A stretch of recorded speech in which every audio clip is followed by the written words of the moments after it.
Okay. Um, great. So I think we have a quorum here of our steering committee, the Vermont Climate Council. Thanks, everybody. All materials are online. Um, we just have two things we're doing here, and really one. Um, maybe I'll throw the link in the chat right now for all the materials. You probably are there already because that's where the Zoom link was. I'll pull up the agenda. We can take a peek at it. Um, okay, so let me share my screen with this. Hey Liz, the agendas are just sort of like pasted in here at this point, right? There's not like a separate agenda document. That's for meeting accessibility standards. Got it. Great. Okay. Um,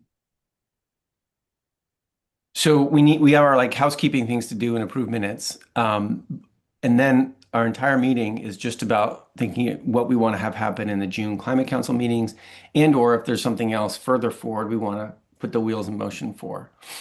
Last time we met, we spoke about like how to use your time, and really it emerged as the key thing is how to plan the council meetings. So that's what we're doing. Before we get going, any other thoughts folks have about something we need to accomplish today? Okay. All right. So with that, we have minutes as is typical. And I'll give folks a second to click through. Liz put the minutes in the chat. Um, she goes, oh, folks, just a second more. Jared? I don't have any comments on the February minutes. So if anybody wants to raise anything there to start, that's good. I do have a requested change on the March minutes that I just noticed. Let's go right there. What's the, Just It's just a clarification issue. So under the 835 section um, of the March 2nd minutes, mhm. it says the fourth bullet point says add a refresher on upcoming term limits for subcommittee members and counselors. When I hear the term term limits, it means that you're limited to serving a certain number of terms, which I do not understand to be in the GWSA. We've had a number of counselors Uh, reappointed. So I think we should just change that term to be more accurate to say something like to be aware of upcoming expiration of terms or expiring terms, yeah, because some folks can and will seek reappointment. that's really helpful. Okay. Those are the March minutes you said? Yeah, March 2nd. It's in the 835 section. I think the fourth bullet point down. Okay. Charlotte, are you capturing that? Just Got it. okay, great. Yeah, probably just like expiring terms. And I think most of them are October. I know mine is October 20th, and I think that those were consistent at least across the Senate appointees. Okay, great. Um, interestingly, I was assuming we had already approved those minutes. Did we not? We Um, we did. Oh, sorry, I missed that. um, however, if you all are, if everyone is in agreement, let's go ahead and get those right. So if any concerns about changing those, the March minutes from other steering committee members? Okay, Thanks. And if we had, sorry, I missed it before. it's all good. It's a nice change. Um, uh, and then that brings us to April minutes, right? Um, which I think are the ones that we for sure have not approved. Um, and I'm just so Liz, it looks like because of the accessibility things, we're going to be just it's going to be sort of pasted into the web page as opposed to an attached document. Okay, great. So has everybody seen the April minutes? Any requests for more time on the April minutes?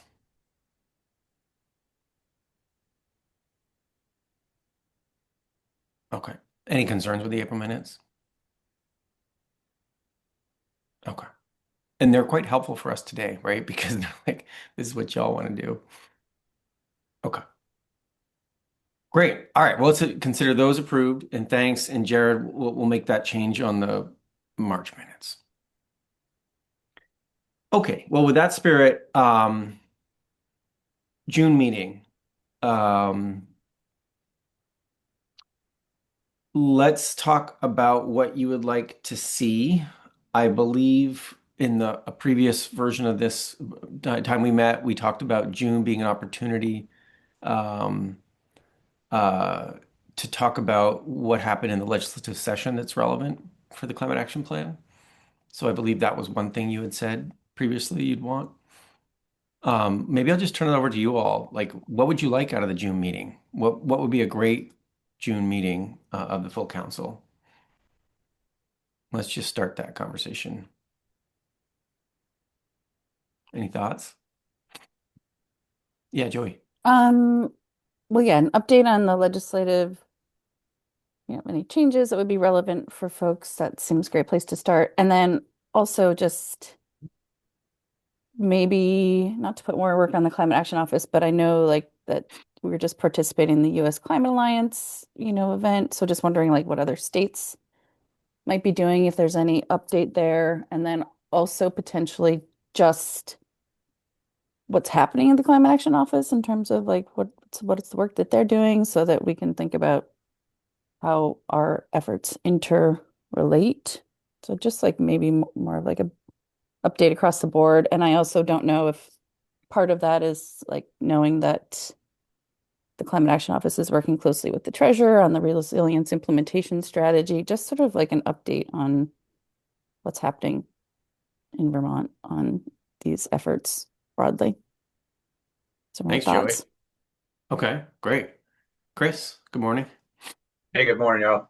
I think it'd be helpful to have Stephanie Smith come in and talk about what's going on in the world of hazard mitigation grants, local hazard mitigation plans, the president's FEMA. I'm trying to remember the name of basically the advisory council that is advising changes to how FEMA works. Their report has come out. All of it points to really bad news for Vermont. We're probably not going to get as many federal disaster declarations. So what happened in Northeast Kingdom last year, which was kind of our typical run-of-the-mill disaster, probably won't get funded in the future. So from an adaptation or resilience standpoint, since we're so reliant on federal funds, it'd be good to kind of get an update on what that looks like. Thanks, Chris. Okay. Sorry to be a ray of sunshine on my first meeting with the steering committee. Happy But spring. it's the world I live in. So, and Sarah, I don't know if Yeah. you disagree with any of that, but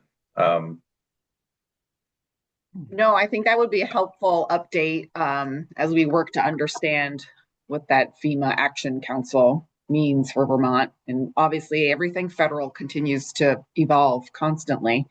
That's the one certainty. Yeah. Jane? Yeah, thanks. First I'll just say that I think Caroline came Paskey to the last council meeting and gave an update on the SHEMP and did reflect on sort of federal action with FEMA and next steps. So just flagging that I think that was a topic at the last council meeting. So maybe like an update at this point still is needed, but that was a focus last time. And then I'm more than happy to do what Joey is suggesting from the climate office. There is a lot happening, and reflecting on states. I might want to talk with the secretary first about this, but and I know Joey knows this just from personal conversations with her, but a lot of the focus of the Climate Alliance right now is sort of what the Climate Alliance looks like as for target setting for those 25 governor led states around climate action and the Paris Climate Agreement, and then a lot of discussion about states who have targets and what it means for states who have targets and the changing landscape of being able to meet legally binding targets. And that's a big discussion amongst the Northeast states. So, Thanks, Jane. yeah. So Jane, if I'm understanding you correctly, you're okay with having updates from the Climate Action Office, like what's going on, and then also something around the U.S. Climate Alliance, and you want to check in with Julie about that first. Yes, I definitely, I'm sure Julie will be supportive of a climate action office update, and we can definitely do that. And I was just more suggesting happy to do an update from like what state leadership looks like in a time of fluctuating federal landscape, but also Mhm. just reflect on maybe what the content would be with the secretary to understand how to Mhm. convey that. Great. That sounds perfect. Thanks, Jane. Jared? Thanks. Yeah, I know that we're going to have a more kind of in-depth update about what is happening with the greenhouse gas inventory, both at the state level and some of the challenges given reliance on federal data sets that are no longer available. So I'm not suggesting a really in-depth update for the full council. I think that discussion can happen at the Science and Data Subcommittee. But I think as part of the Climate Action Office update, it would be good to give a brief update about the status of the inventory, given that it's going to be later than had previously been communicated in terms of the desired annual update in the late spring, which is not going to happen. And I just think the counselors should be aware of that broadly and maybe a few of the reasons why. If you can work that into the update as well, Jane, and maybe explicitly note that on the agenda, an update on the inventory as well. Yeah, happy to do that. And for folks on this call, just as Jared's referring to it, the state inventory tool modules that we use to produce our greenhouse gas inventory are no longer being produced by the EPA. And so it's states who have these legally binding targets and states that rely on their inventory for those that we're in sort of uncharted territory about moving forward with our inventory in the same way that we have in the past. It does look like University of Maryland, which is where most of the EPA staff have landed, will produce those tools, but on different timelines than we're used to. Thanks, Jane. Chris? So this makes me wonder, would it actually be productive to have climate council members, especially those sitting in, the different appointed positions, talk about just what the landscape is looking like related to the climate action plan and the climate council? Because I'm sure Andrea has, perspective from VTrans. I'm just thinking about everybody who sits on the council may have something to offer about how this is impacting, furthering the climate action plan and our agenda. Thanks, Chris. Jane or Sarah, uh, does that seem like I'm just looking for the state perspective that when you hear Chris say that, does that seem like something that we could work behind the scenes and make happen? I think potentially, right? I'd want to talk to Julie about it and hear from AOT. Um, And public service, and I mean, everybody. yeah. Yeah, I agree. I think, Sarah, I'd be happy to initiate that conversation with leadership around what that looks like. But certainly the Climate Action Office can touch broadly on state government action and then look to people to chime in too. I guess I'm thinking beyond state government action, like what's also right beyond the state, what's influencing, not just decisions that have been made this legislative session and this budget year, but what the outlook is based on trajectories that we're seeing and, just all the things that kind of affect our work. But Chris, I think I heard you say like you're looking for that update from like the key agencies and how they're seeing this landscape. I thought it makes sense. It might take some of the pressure off of Jane too. I mean, it could be a very, more formal report. It could also just be kind of be a report out from the folks sitting where they're sitting, to talk about what they're seeing. I thought it'd be more the latter, so it would be less work for staff and more just people kind of, gather your thoughts before the meeting, and everybody has like 3 minutes to kind of, share what their perspective is, like not especially what's happening, I think, beyond the state, because I think, climate office staff can give a perspective on what's coming out of the legislature and broadly what's happening in the state. But since you have senior administration officials, and then I'm not an administration official, but I kind of sit at a nexus of local, state, and federal policy. I can kind of speak to what I'm seeing from the RPC and municipal world. And like in our world, we're really pushing municipalities. You really need to engage in capital planning because most of them do not. But for your own self-reliance needs, sustainability needs, we're working with the bond bank, the LCT, and others to really try to move towns towards strategically thinking about how you're going to fund your own mitigation measures as well as just your general day-to-day operations and in preparation for a disaster that you have to pay for yourself. So just to recap that, Chris, you're actually envisioning where most or all counselors can have a quick reflection from their universe and where they're seeing like how is this landscape evolving? What does that mean for what you're trying to do? Yep. Okay. All right. And apolitical. I mean, just like hey, this is what we're seeing. This is the reality on the ground. Okay. Thanks, Chris. Jane? Yeah, I just wanted to offer that it does feel like also like setting the stage and thinking about what a December meeting looks like next year before the next biennium, when we know what happens in the midterm elections, the governor, all these things. And the Climate Action Office is engaged in sort of updating our business as usual model, thinking about like projections and discussion. And I feel like really being thoughtful about how we go into the next legislative session and thinking about what climate action looks like for the next 2 years beyond the summer would be really helpful too. So it feels like starting those conversations this June with some roundtable about this legislative session and folks reflecting on what they're seeing from their seats, but then with an eye towards a more comprehensive conversation before next legislative session. Okay. Great. Liz, how much time have we blocked off for the June council meeting? Is it a 2-hour meeting? So I should know this. I think it's too. I'm going to double check right now.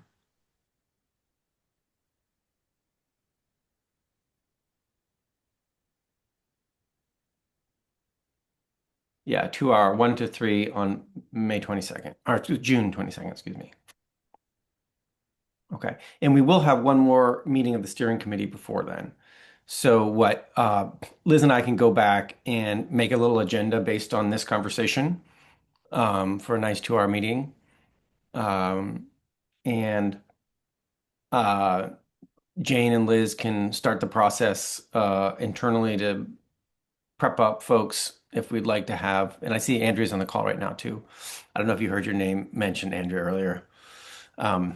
But we start internally the conversation about having people present some reflections and then open that up to a full discussion of everyone doing the same. Okay. Anything else about the June meeting?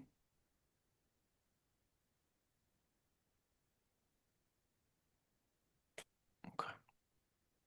And Kelly, I know sometimes you are looking for any kind of guidance or other stuff for, say, just transitions or other subcommittees. Are we feeling good about that now? Like the guidance got across, everybody's feeling like they know what they're doing from a subcommittee standpoint? Yeah, I mean, as far as just transitions goes, I think we have a pretty good sense of where things stand. We had a co-chair meeting last week. We're just going to be sending out regular updates to the members and then meet again in September. So at the moment, I think we have a pretty good handle on things, and we're just trying to use the information we're getting at the council meetings to be able to keep everyone else informed. So the stuff we talked about today about what we will do likely in our June council meeting is going to be perfect because then we'll be able to share that out in an email to the subcommittee members as well. Okay. Great. Anything else, folks, before I pause for public comment?